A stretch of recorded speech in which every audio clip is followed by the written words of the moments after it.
¿Qué iba a pasar con el Congreso? Al fin iban a sesionar de manera presencial, al fin iban a sesionar de manera virtual. Pues se llegó el día, hoy, 13 de abril, 3 de la tarde. Nos vamos de forma virtual, Paula.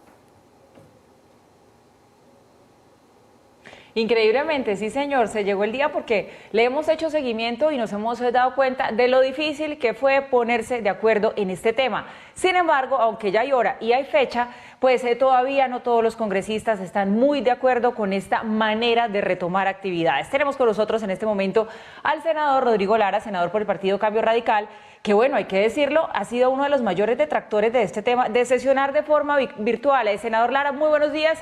Gracias por estar con nosotros. ¿Y por qué no le gusta el Congreso virtual mientras superamos este tema del COVID-19? Paula, ¿cómo estás? Porque es una simulación, es un remedio del Congreso.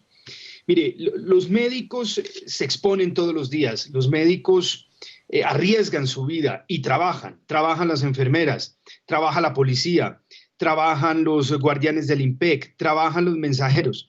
Y es increíble que los congresistas, que somos personas que asumimos una dignidad pública y por consiguiente una responsabilidad mayor, no seamos capaces de ir al recinto del Congreso con condiciones obviamente de distanciamiento, con un quórum reducido y dar ejemplo. En una sociedad quien asume una responsabilidad de representación pública, que en sí es una dignidad pública, está obligado a predicar con su ejemplo.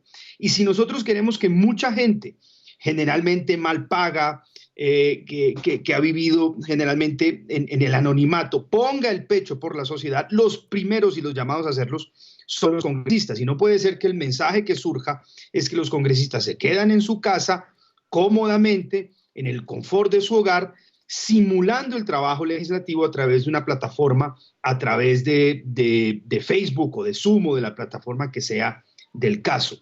Mire, no existe un Congreso en el mundo que sea 100% virtual. Eso es una gran mentira acomodada para tener a un Congreso en capitis diminucio, un Congreso reducido, supuestamente sesionando a través de una plataforma. Los congresos hoy están sesionando. Usted va, el Congreso de Chile sesiona presencialmente, ¿no?, en el Congreso de la República de Chile. El Congreso español sesiona presencialmente. ¿Cómo lo hacen? Con una presencia más reducida, con un quórum reducido de voceros de los respectivos partidos, y quienes de verdad, por edad o por enfermedad, no se puedan conectar, lo hacen virtualmente. Pero un Congreso 100% virtual no hay en ningún lugar del mundo. Senador, usted ha dicho varias veces la palabra simulando. ¿Es que si lo hacen de manera virtual no estarían trabajando, sino que estarían simulando, según usted? Yo llevo 2 semanas participando en sesiones virtuales del Congreso de la República. Y hombre, yo no le puedo decir mentira a los colombianos. No es el mismo ejercicio, porque realmente el Congreso, su razón de ser es el control político. Y ese control político se materializa cuando usted logra congregar en un punto presencial y físicamente a todos los sectores políticos de un país. Hacerlo a través de una plataforma, pues yo puedo decir muchas cosas a través de Facebook, a través de Twitter, pero no van a tener nunca el mismo impacto ni la misma fuerza que si usted lo dice presencialmente. El Congreso es un procedimiento y tiene mucho de rito. Mire usted, por ejemplo, el Papa Francisco, que es un señor de prácticamente 70 años, ofició su misa, la misa ayer de resurrección, directamente en el Vaticano, con un número reducido de obispos y de diáconos. Pero a nadie le pasa en la cabeza que el Papa oficiara su misa desde sus aposentos, desde su residencia privada, porque el valor y la fuerza de su misa lo da particularmente el hecho de oficiarla desde el Vaticano. Pues en algo se parece el Congreso de la República, que tiene un elemento de rito, que tiene un elemento de procedimiento muy importante. Lo que se quiere ver es a los sectores políticos debatiendo, aprobando las leyes que sean del caso por el bien del pueblo colombiano desde el Congreso de la República. Hacerlo desde la casa es imposible, usted no puede aprobar leyes desde la casa, y es un control político muy pandito y muy débil porque pues, las plataformas no están adaptadas para ese propósito y porque no es lo mismo. Por eso yo digo, tenemos que dar un ejemplo de poner el pecho y de estar al lado de quienes hoy están arriesgando su vida. Si el Congreso, que es una posición de representación, se refugia en sus casas, a través de una plataforma con un remedio de Congreso que no existe en ningún lugar del mundo, que es lo más increíble, pues nosotros estamos dando un muy mal ejemplo. Yo me avergüenzo de ese tal Congreso virtual porque es una forma muy cómoda de engañar a los colombianos con una simulación y un remedio de Congreso. Senador, ¿se podría incurrir en un delito si se aplica el voto virtual? Porque este es uno de los señalamientos sobre los cuales usted ha venido haciendo una advertencia casi que constante.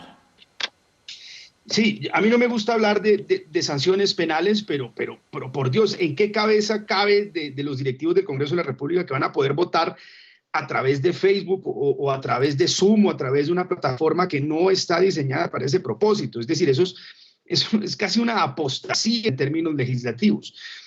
Usted podría eventualmente organizar una especie de control político a través de una plataforma que nunca va a tener el mismo impacto, ni la misma fuerza, ni los mismos efectos, pero ya votar es claramente prevaricador. Es decir, o no conocer el funcionamiento de las instituciones, o no conocer el reglamento, o simplemente pretender saltárselo olímpicamente.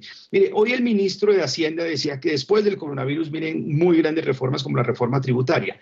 Es muy posible que el país tenga, o el mundo tenga que acostumbrarse a vivir en intervalos de cuarentena, de levantamiento de la misma y así sucesivamente. Sería muy bueno que el Congreso de la República fijaran desde ya una especie de sistema mixto, en donde, como explicaba en un principio, sobre la base de una presencia física, presencial en el recinto, reducida, se puedan habilitar ya canales específicos y excepcionales para que un congresista, por ejemplo, mayor de 60 años o que está enfermo, pueda votar a través de un canal seguro virtual. Pero la regla no puede ser 100% virtual, porque esa es la ley del menor esfuerzo, esa es la ley de la comodidad, esa es la ley de un Congreso conchudo que no se compadece y no se solidariza con la mayoría de la población que sí tiene que poner el pecho, que sí tiene que sufrir y padecer estas circunstancias de la cuarentena. Lo que están viviendo los congresistas hoy es una cuarentena privilegiada, una cuarentena encerrada, una cuarentena estable, una cuarentena sin riesgo, y esa no es la esencia del liderazgo político, de la esencia del liderazgo de un Congreso